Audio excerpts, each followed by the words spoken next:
Good afternoon and welcome to today's webinar, Transitioning Religious Properties to Meet Housing Needs. I'm Althea Barton. I'm on the Special Projects team at the New Hampshire Preservation Alliance. And with me is Andrew Cushing. He's currently on sabbatical from the Preservation Alliance and working with Mascoma Valley Preservation.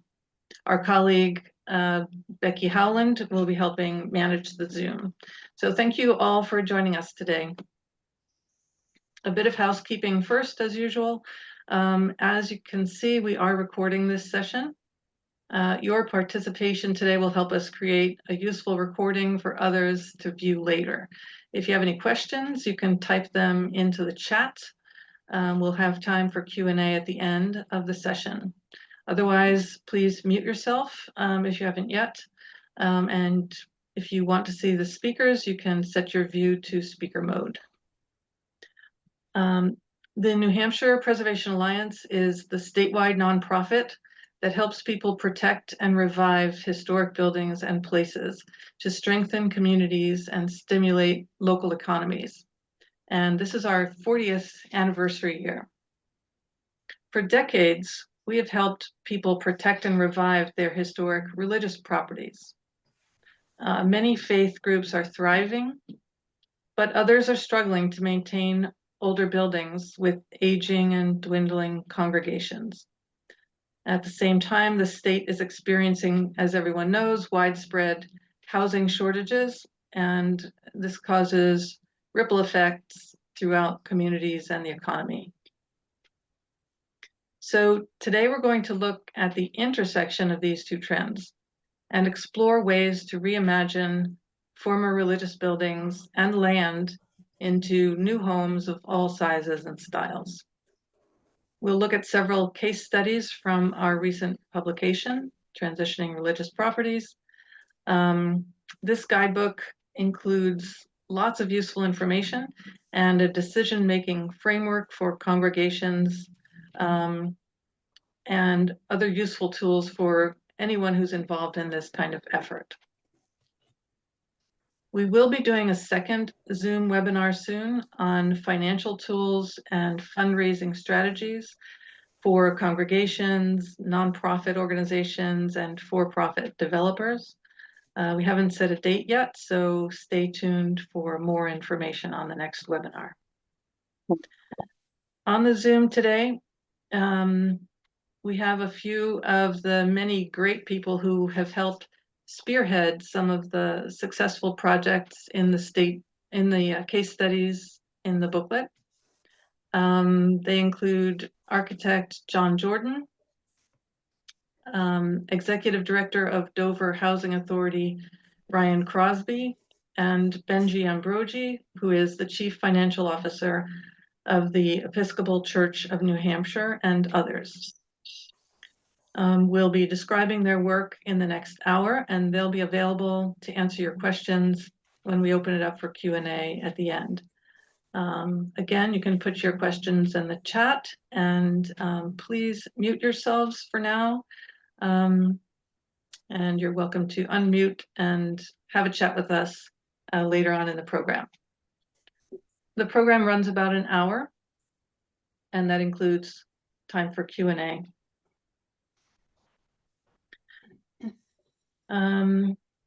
So we want to take a quick moment to thank New Hampshire Housing and the other donors who have given their support for this research and creation of the guidebook. The guidebook is available in hard copy, and it's also free to download on our website at nhpreservation.org. So here we go, let's get started.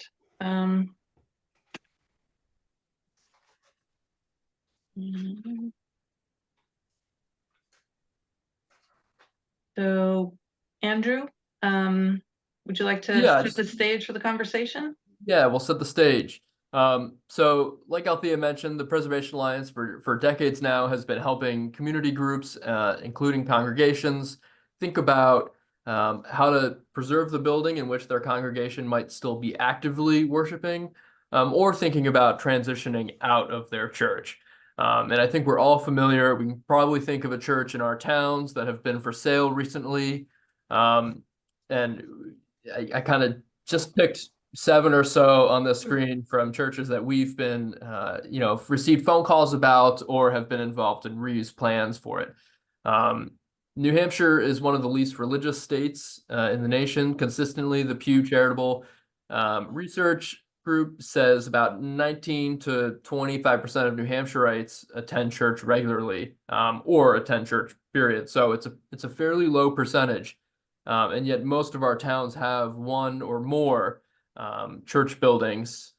So we're looking at crisis might be a strong word, but in the next decade or so, I think it's safe to say that a lot of our congregations will be struggling and looking for alternative solutions for their buildings. And not every building can be a community center. Most towns don't need 3 of them. And I think with the pretty sharp increase in housing needs, we wanted to marry those 2 problems and try to explore some options. So the next slide. So for this project, Althea mentioned we'd recently published a booklet about this phenomenon and potential solutions. We did a statewide survey of our constituents, and then we also combined research from our 40 years of field work in New Hampshire to look at examples from around the state. We did get examples from every county in New Hampshire, and we found and we're looking for the following housing types, knowing that all sorts of housing solutions should be on the table to solve this housing crisis. So again, primary and single family residences, secondary homes. We found a lot of secondary homes, especially in the White Mountains region and the Monadnock area. Multifamily and apartments, especially in our cities and larger towns. We found some creative solutions for senior housing, both within the church buildings themselves and then maybe with ancillary or adjacent land that churches owned or purchased for this kind of what they thought was mission-driven exercise. We found some churches with ADUs or apartments in them. And like I said, housing developed on church land. So we'll share some of those great examples in the next couple slides. This is where I get surprised because I threw Althea a bunch of photos and said, throw these in before we present today. So I don't know what, we'll see how this turns out. Keep you on your toes, Andrew. Yeah. And John Knight, I saw that you're a part of this, so you're familiar with this project, or this building, I should say. But I wanted to kind of lay some groundwork for the spaces that we're dealing with when we think about churches to house conversions. And there are some churches that are fairly simple, and you can probably imagine them being converted to housing. And then there are some that either have very intact, very historic interior details that would make it very difficult to convert, or the spaces themselves do not lend themselves to either single family or multi-family units. So when we think about some of these churches, like this one in Harrisville, usually there's that large open sanctuary with tall sanctuary auditorium windows, sometimes stained glass, sometimes not. An altar on one end and maybe a choir loft above a lobby on the other end. This one in particular has this 3rd floor dining hall, which is kind of interesting. There's no attic space to speak of. So these buildings of this type, you can see are probably, you could see a house going in here. And we have some examples of conversions that have been done very well with this style of church. And the next slide. Then there are some great small ones, right? So in the late 1800s, early 1900s, some splinter congregations or maybe some summer populations created chapels. And this is a great example in New London of a church that had been converted into a house in actually the late 1960s. So it's been a residence now actually longer than it's been a church, or it had been a church. And the next slide. These are some of the interior details that we were talking about that might make conversion difficult. kind of regardless of the geography, and the location of the church. When we're looking at buildings that have very intact box pews, like this in Stewartstown at the North Hill Church, or maybe some of the windows are really exceptional for their stained glass artistry. Or I think in the next slide too, we'll show the Lakeport Baptist Church in Laconia, which is a 7 to Save of ours. Some of these really spectacular spaces and details can make housing conversions difficult, or possibly, from the preservationist point of view, criminal, because it involves breaking up these character-defining spaces and altering details that make the buildings historic. And sometimes they can be done well, and sometimes it just might be what's the greater good, right? If we want the exterior of the building to remain on the landscape, then maybe we're going to have to sacrifice some of these interior details. So it's all kind of a balancing act, and a lot of it will come down to community planning and the strength of maybe a town's heritage commission or historic district commission, when we prioritize what buildings are becoming housing and which ones might be better suited for municipal use or community space. So we have a few examples that'll go a little more in depth, and we want to share this pretty cute chapel in Keene in a residential neighborhood, developed around the turn of the 20th century. And this was a former Adventist church, built in the early 1900s. And by the 1990s, the congregation had sold it to a private homeowner, where nothing was really done until 2003, when a new buyer stepped in, and she lived in the basement as a basement dweller, and took her time thinking about how she was going to convert the upstairs space and to raise money and set aside funding for the conversion. She was very thoughtful in this process. I'd say it took, what was it, five years or so, Althea? Yeah. And she was very selective with her carpenters, and she was very thoughtful about every detail in the space. So, for example, we're looking in the former sanctuary in this photo that shows the dining room table. The dining room was built, or it used the space of the former altar. Any new walls that the homeowner built, she did it partial height, so it didn't go all the way to the ceiling, so that you could still read the space as one open sanctuary. The stained glass windows were important to her, and she realized they were important to the building too. But those large center panes were actually replaced with clear glass instead of the previous amber glass, so that it still read as stained glass windows, but it allowed more natural light to come in and make the space a little more user friendly. This space now has a basement apartment where she previously lived, so it allowed for some extra income to make the house conversion possible. And this benefited also, you can see in the exterior shot in that hip-roofed addition off to our left. That was the parish hall kind of vestry space, and so that lent itself very easily for the kitchen and bathroom renovation. But you can see in this example, it's kind of a no-brainer of a house conversion. It was a smaller house, easier to maintain. The steeple and the spire were not outrageous. No maintenance costs kind of exceed a normal house. Whereas in the next example, yeah, and I believe this one is around 700 square feet, so it's a compact house that kind of meets today's standards in terms of a smaller house. yeah, and I shouldn't be so flippant about how it's easy to maintain. The owner did admit that when she bought it, she broke down crying on the altar, thinking, "What have I done? I can't possibly afford this project." Right.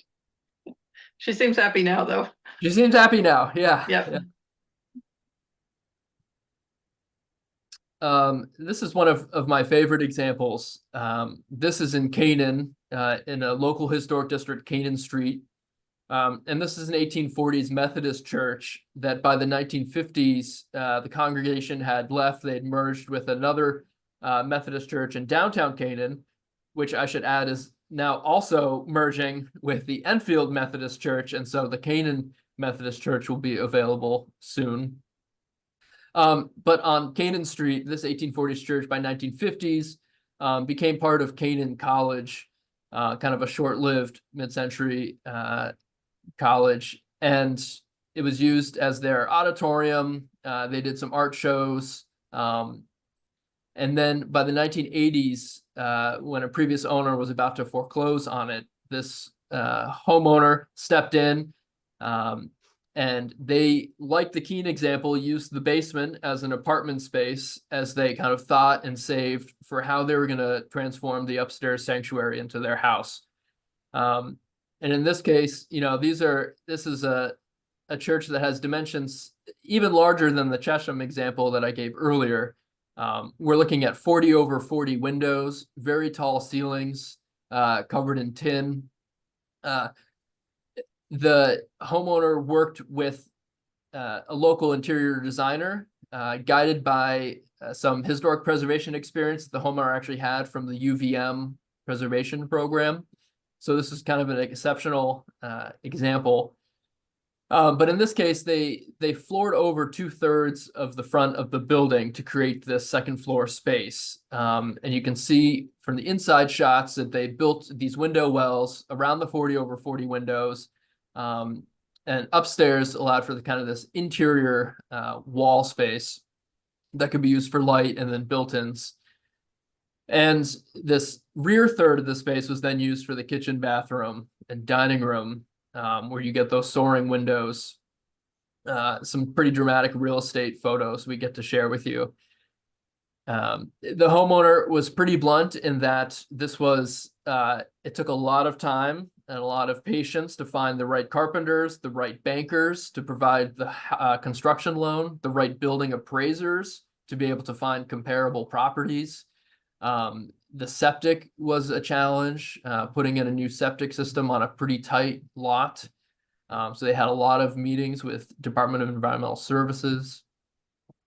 But ultimately, it became kind of, like I said, one of our greatest examples of a church to house conversion, which now includes a basement ADU. I think part of this success is due to the local regulations in the historic district and also the homeowners' appreciation for historic architecture. And I think she mentioned that people sometimes come and sit on the front steps, and still think it's a church. Yeah, because it does read as a church, she does still get the public perception of it being a church. Knocks on the doors, things like that. Yeah. Thank you. All right, so far we've spoken about single family size buildings, and repurposing the sanctuary buildings. This is a case, Deerfield Community Church is a case where they have maintained the church building as a church for services. There's an extension on the back where they have Sunday school and other things. But some time ago, around I guess it was about 25 years ago, the land next to them came on the market, and they decided to buy it. They, luckily for them, had members of their church who had experience as lawyers and realtors and other people with that kind of expertise.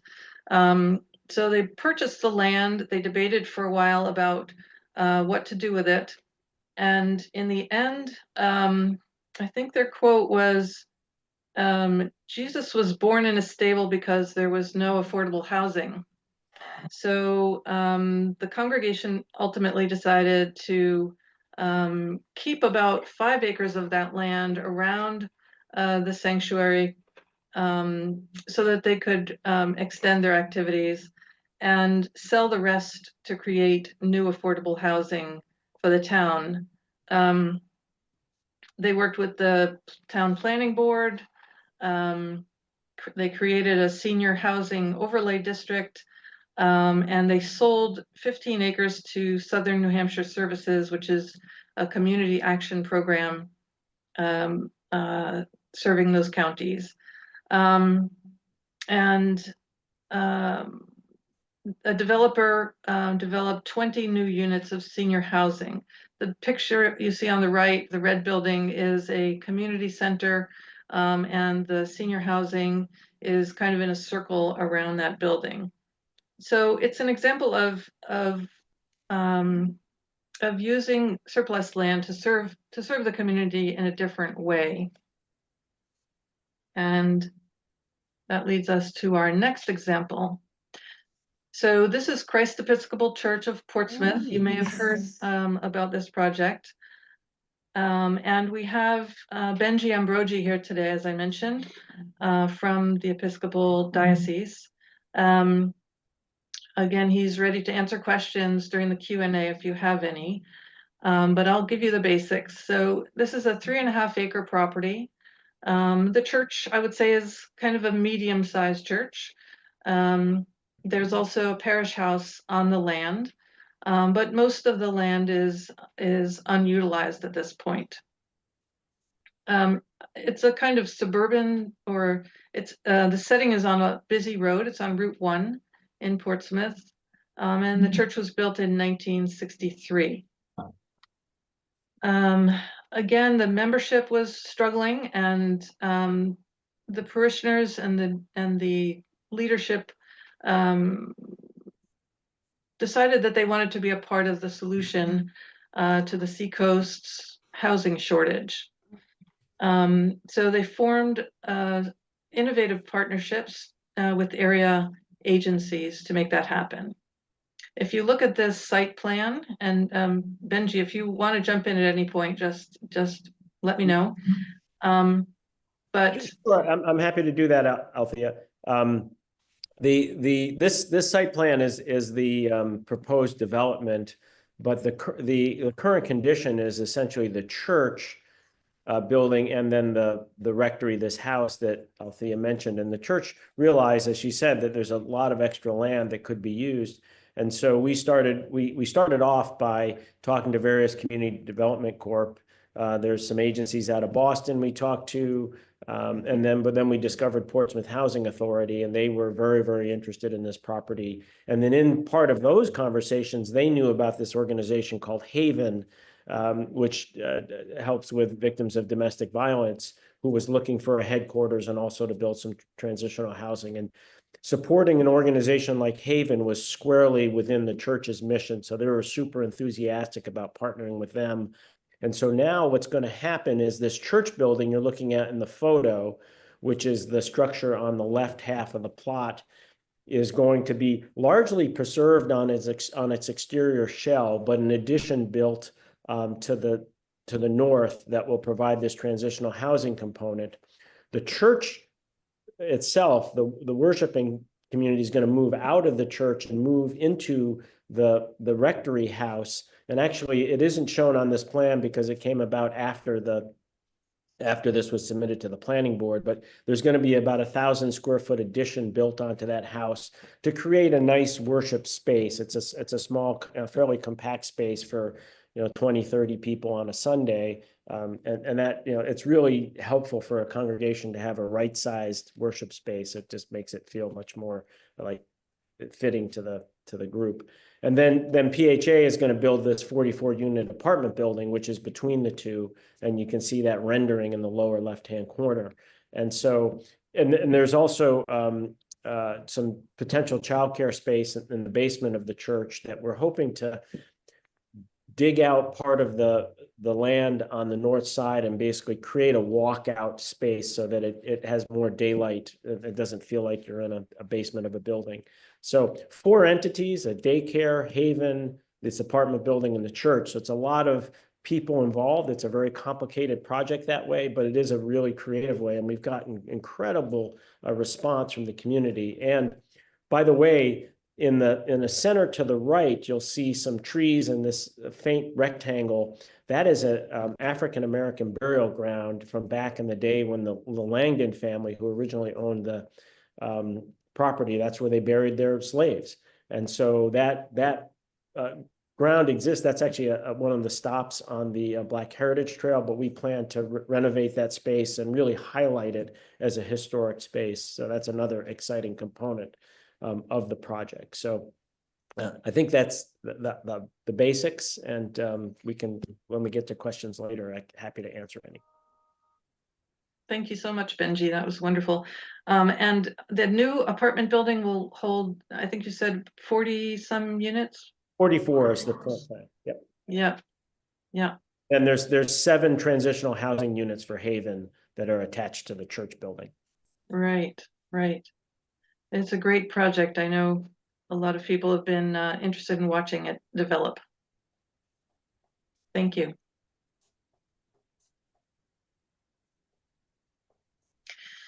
So here's another interesting project, and this is in Dover, Jack Buckley Commons. We have Brian Crosby here with us, who is the executive director of the Dover Housing Authority. And I think he'll be available to speak at the end as well, or answer questions. This is a large urban church on a small lot. And it's a 40-year success story, which is now getting a new chapter. So it was originally St. John's Methodist Episcopal Church, built in 1875. It was in active use as a church until 1970, when the congregation built a new church nearby. In 1981, Jack Buckley, who was then the executive director of Dover Housing Authority and later became the mayor, worked with a team to buy the building and secure housing and urban development grant to develop it into public housing. He and the visionaries on his team figured out a plan to create 30 units of unique and inspiring living spaces for low-income seniors and people with disabilities. This church is 20,000 square feet. You can imagine the vaulted sanctuary. The team added a second floor in the middle of that and converted the attic as well into apartments. So there are 3 floors of housing in the building. The steeple is 16-foot square, so it used to hold a stairway, and oftentimes the steeple is too narrow to make any kind of usable space in it. But this steeple was large enough that it was transformed into living rooms for the corner units.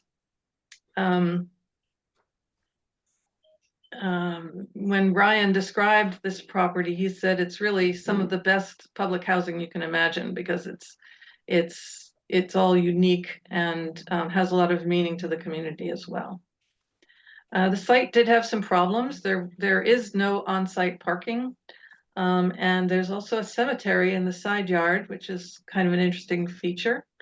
But it does have city water and sewer, of course, so they didn't have to worry about that. The stained glass windows, the original ones, had already been replaced when it was purchased, and they've since been replaced again. So there was no stained glass to either enjoy or to cope with in terms of it being a challenge. The church is located in a historic district. It's near the river. It's near parks and shopping. Some of the seniors who moved into this building to live there had been married in the church, so they had kind of generations of memories related to the church.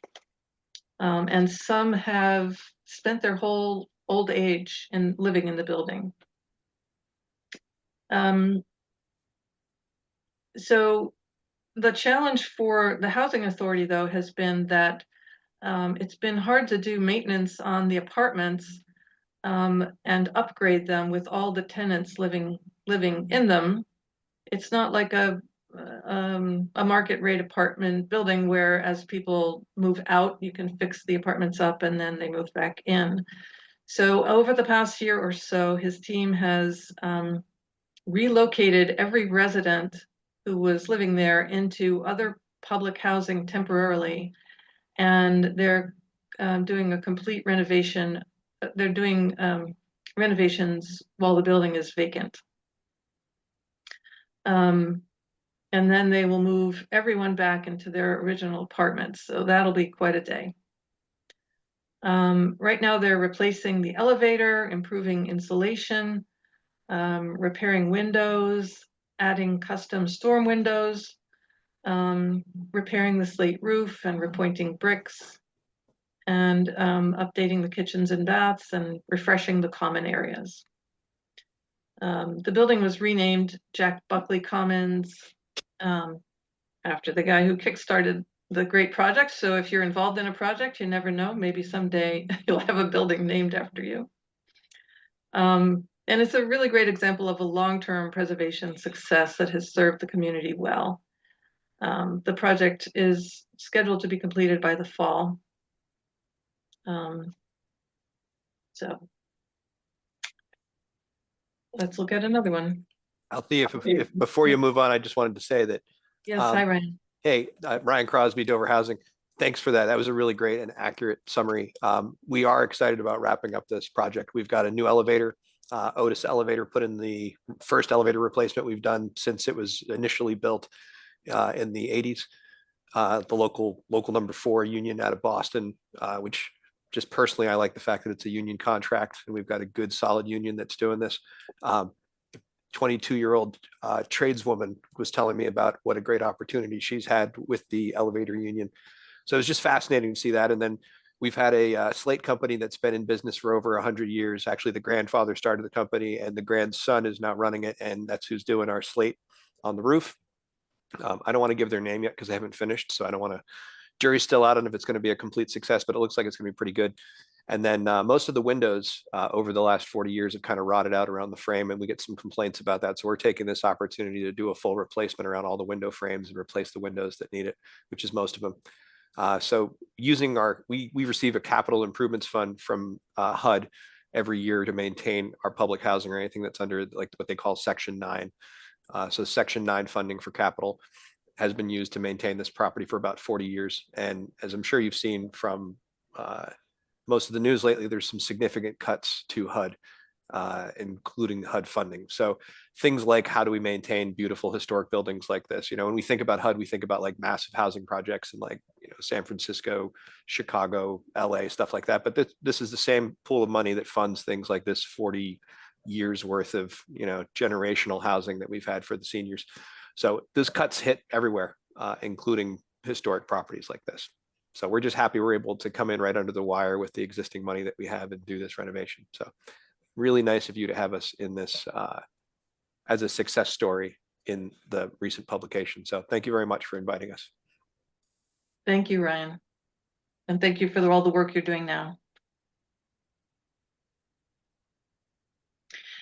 So we have a couple of other large ones, and the next two are in Concord, and John Jordan is here with us on the Zoom. He's the architect who designed these two.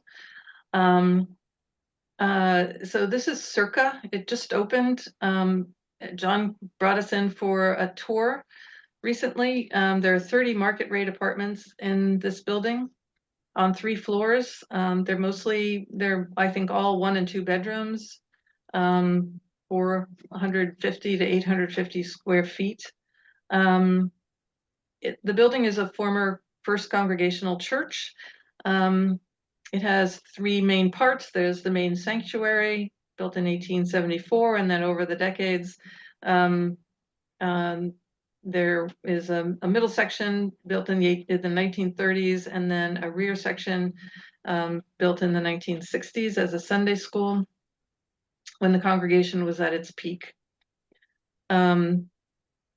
The whole building is about 25,000 square feet. It's on a small lot and it has city water and sewer. And it was managed for a few years but as a shelter by the Concord Coalition to End Homelessness before John Chorley and Ben Kelly bought it to redevelop. There was no demolition done and no additions except some the entrances and some small decks. And some of the units have private outdoor patios. You can see in these pictures. Some units, the one on the upper left, has some stained glass, and you can see some decorative beams, and the ones on the right show the archways, which are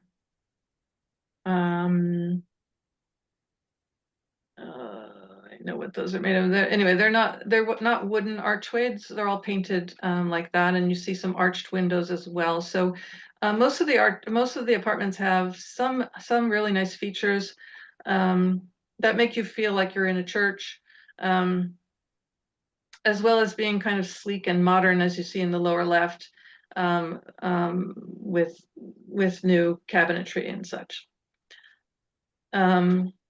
The front steps that you see in the middle picture were overlaid with a deck so that residents can, it's a sort of elevated deck and residents can enjoy some time out there. And all the windows were replaced. The slate roof was removed in this case and replaced with asphalt.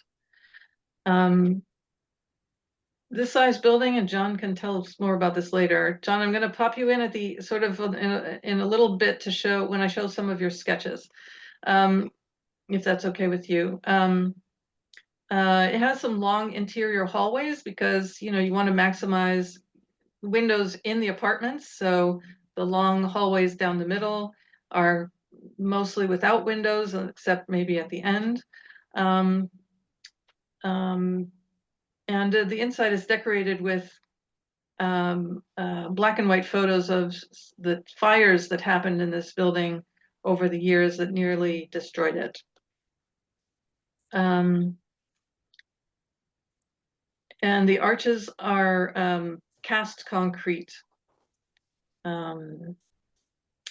So it's there's a lot of useful space. There's a big basement with locked storage and a dog washing station.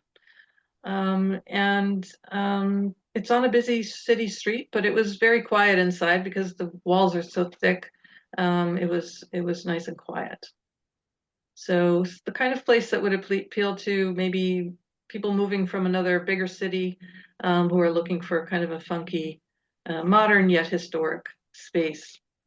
It's a very nice project. This was the former, an earlier project that John worked on with John Chorley. My French is no good, so I'll let you read the name of it. It's also a larger in-town property, and it was the Sacred Heart Church in Concord. And it was converted into 10 condominium apartments. The parish had merged with another one, and though there was talk for a while about the building being demolished and turned into a parking lot, the parishioners rallied around to the idea of adaptive reuse, and I would say that they're happy with the results. This project won a Preservation Achievement Award from the Preservation Alliance in 2018. And when he was accepting the award, John Chorley talked about how the rehabilitation was a chance to respect the French-Canadian families who built a church during the Great Depression.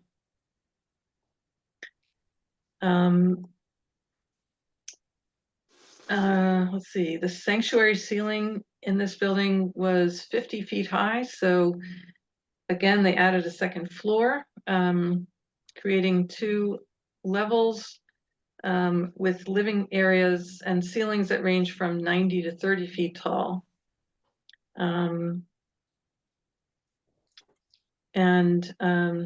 The stained glass windows in this case were removed by a salvage company that only resells them to other churches. The steeple, again, the steeple was big enough so that it became a unique feature of one of the units. A lot of the units have these just beautiful, beautiful features in their living spaces.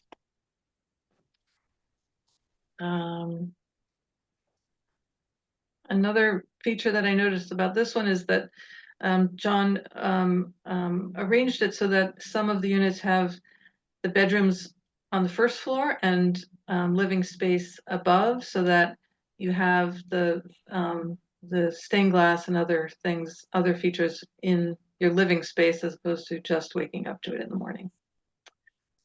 It's a great project for the downtown area, and we're really pleased with the results. John, we have a minute if you did you want to add something, or did you want to speak to it later? No, I think you've covered it quite nicely. They were both very fun, challenging projects, but they were also very similar actually. Large space, second floor, how to make use of the windows, the bell towers, things of that nature. So there's a lot of commonality, which is interesting. Yeah, you've become a specialist in this kind of thing. That's right.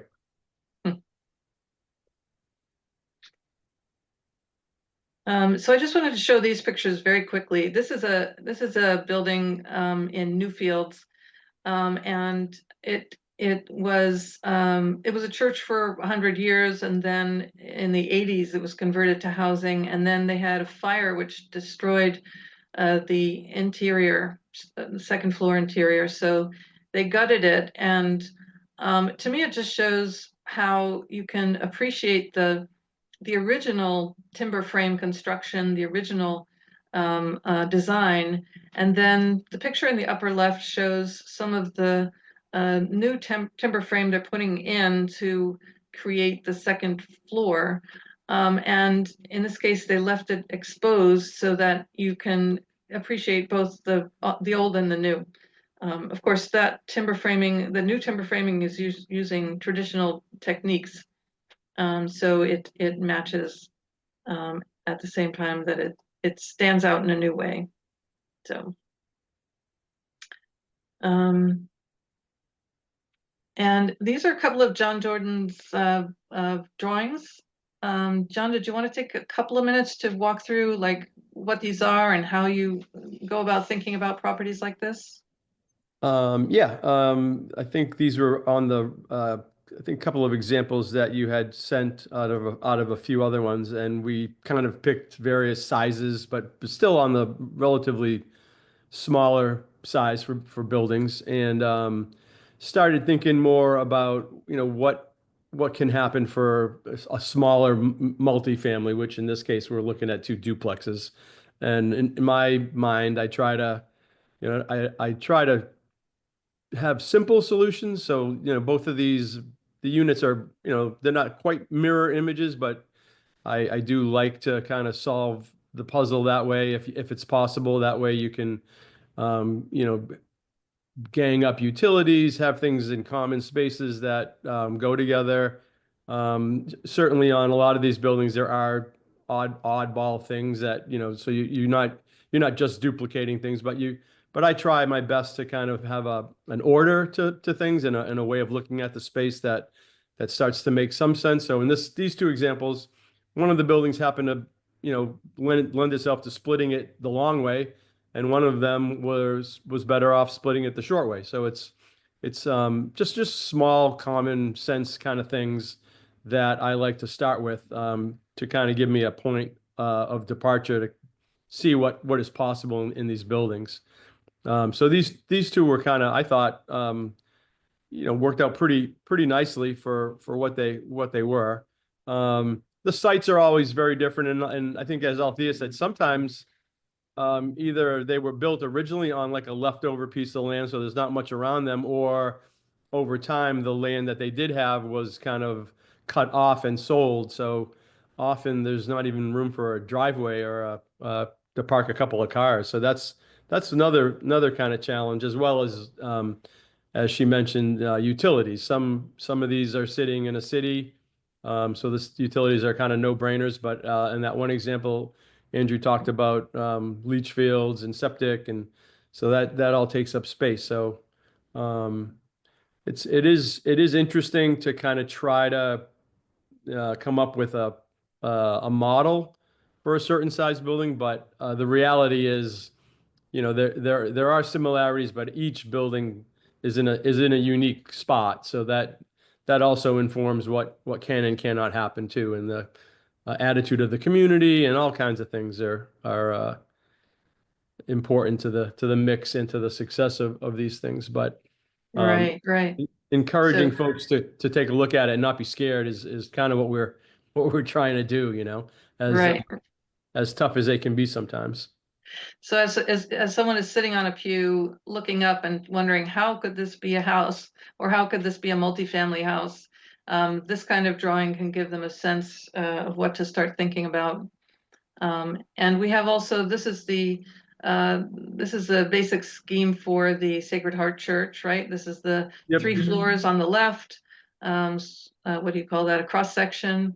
Yep. And then showing the long hallway through the middle with units all the way around, and that's how you would lay out the floor of a larger church like that.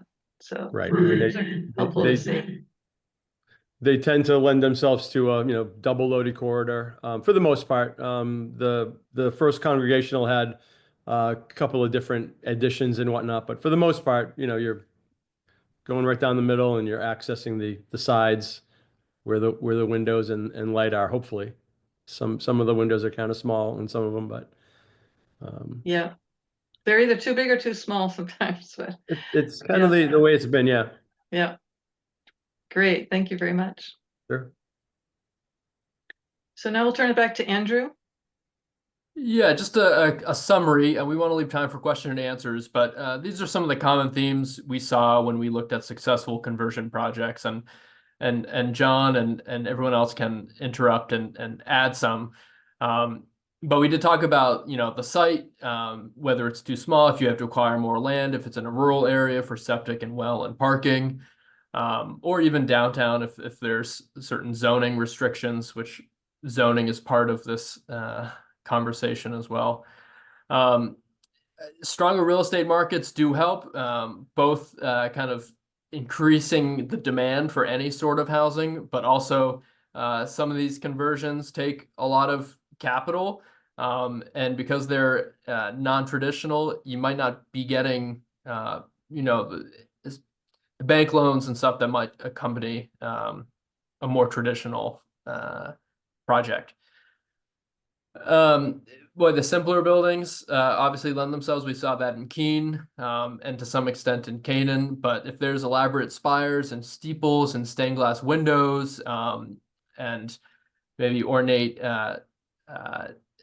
additions, it makes it a little tougher for the average homeowner, or even a 3-unit to share those costs.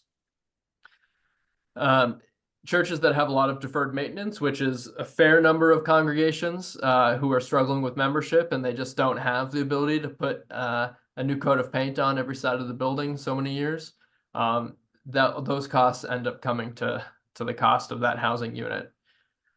We talked about kind of this Goldilocks theme of what churches are too big or too small for the right application. Certainly with housing developers that are looking for a number of units to make the grants work and to make the cash flow work, a smaller church just won't cut it. I think one of the important lessons we learned is as we face churches that are struggling, start planning an exit sooner than later. We've seen some creative solutions with this, where maybe there's an association with a local housing trust or some other nonprofit where the church can get kind of a lease back time of 5 years to kind of age out gracefully. But it's always nice for a church to think about what do you want to see happen here? What fits your mission? What fits the community needs? And to identify that before it gets too late. Because if a congregation is down to just a few members and they decide to put it on the open market, anything can happen, and you might not get any good product in the end. And then thinking about protection. So we have a few examples where local historic district commissions were good about monitoring the exterior changes to a building. There are also tools like easements that can be held by a third party to ensure that the character defining features of that church, or mostly exterior, maybe interior, are protected. Using federal historic tax credits is tough with churches because of usually the breakup that has to happen inside for that sanctuary space. But should your project be tax credit eligible, there are national park standards that accompany that project. And there might be, unless Althea slipped in another surprise side. Nope. You never know what I put in. We're at Q&A last time. minute. Yep, Q&A time. So Becky or Beverly, are there any questions in the chat? Yeah, there's one question for John. It says, for your smaller projects, foundations, crawl spaces, and basements with older churches, do you use those for utilities or move utilities onto the main floor? I have to say I've not done a small church conversion. So the two we've done were big, and those levels became apartments. But I can say I've done a number of 1700s houses for myself and my family, and we have typically basically filled the basement and crawl space in and put in radiant slab. And yes, we've brought the utility room upstairs. So we, if it's, I don't know if it's,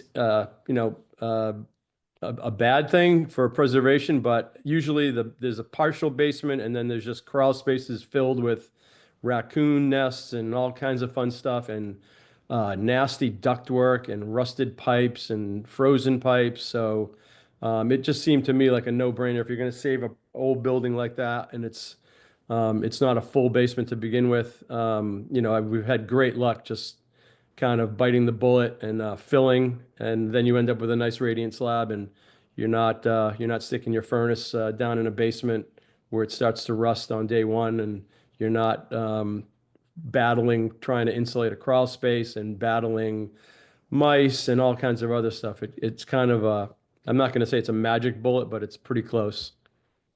Well, I didn't realize we'd get into raccoons.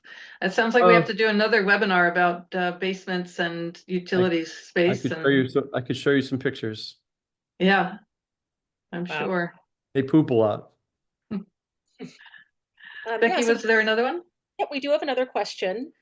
I noticed that a church in downtown Milford is being converted into what looks like housing. Do we know anything about that project? I think, Reinhold, is that the former Methodist church at the corner of what is it, Main Street and I'm looking at a picture. I can't remember. If it's the Methodist church I'm thinking about, I think there's been a lot of speculation about it. It is now privately owned, but I haven't heard updates, and the Heritage Commission didn't have any when I asked a couple months ago.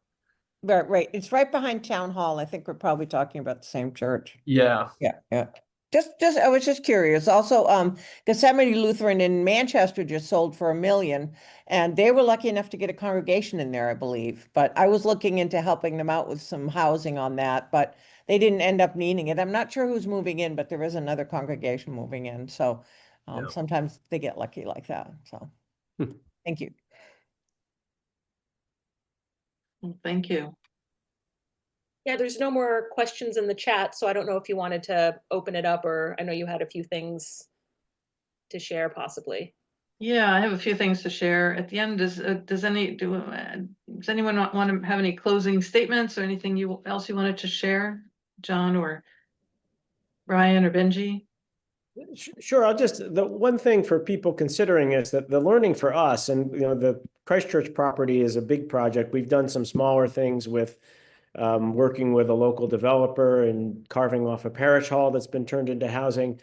Every one of these projects is unique. There is no one formula. There is no one way of doing it. It really takes just having a really diverse tool set and working with the people that know what the heck they're doing to make these happen. There isn't, you wish there was some way of, well, you have extra property, here's what you do. There isn't that, but yet there are solutions out there and there are possibilities. This is a resource for the communities, and they certainly can be utilized. It just takes some creativity.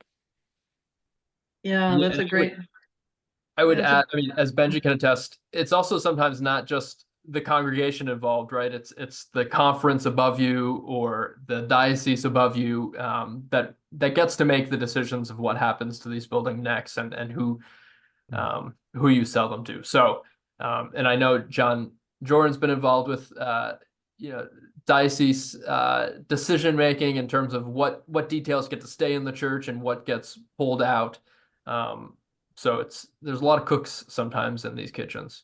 Oh, Yeah, I would add that the different denominations have different attitudes as well. So it depends on that a little bit too. But one neat thing I just kind of found out is I think as they are challenging, but you do have a lot to start with usually. And in the case of what they now call Circa, the old First Church, I believe that the number is it's been leasing out about 4 times faster than Ben Kelly thought it would, and he's he's a large property owner, manages lots of apartments, and in his pro forma, it's wildly outperforming it. So people do gravitate to these human scaled, crafted buildings. So that's a testament to that. We're on the right track here, trying to save these buildings as much as possible. And that goes for all historic buildings, I would say. There's just something about them that people like, and so that's a good proof positive that it's working. Well, that's a great ending, and I appreciate all your thoughts, everyone. And Andrew, you look like you have something else to add. Yeah, I just see that John has asked about some unique or notable financing solutions for these churches.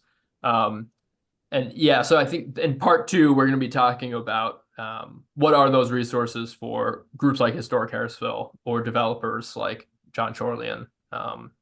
So stay tuned. We'll go into depth in the next round. Yes, that's right. We haven't decided a date yet for the next webinar, which will be about financing and strategies and tools. So just keep an eye out, and we'll let you know when that's happening. So I want to thank everyone. I know it's almost 1 o'clock, and we committed to an hour. So thank you all for joining us today. I know that a lot of the other people on the Zoom who we didn't hear from are also advancing really important projects, and we want to thank you for all that you're doing. If you have any further questions that you think of later, you can always reach out to the Preservation Alliance, and we'll try to help you or connect you with one of the great folks who have experienced these things firsthand. We're going to send a follow-up email with a quick survey. A thank you to everyone who is a supporter, and an invitation to join if you're not already a member, so that we can do more things like these webinars. We'll also send a couple of resources and the web link for today's session for the recording. There are a bunch of other Preservation Alliance programs on our website at nhpreservation.org. And I hope you have our October 2nd conference in Exeter on your calendars. So thanks again. You're all doing great work. Keep it up and keep in touch.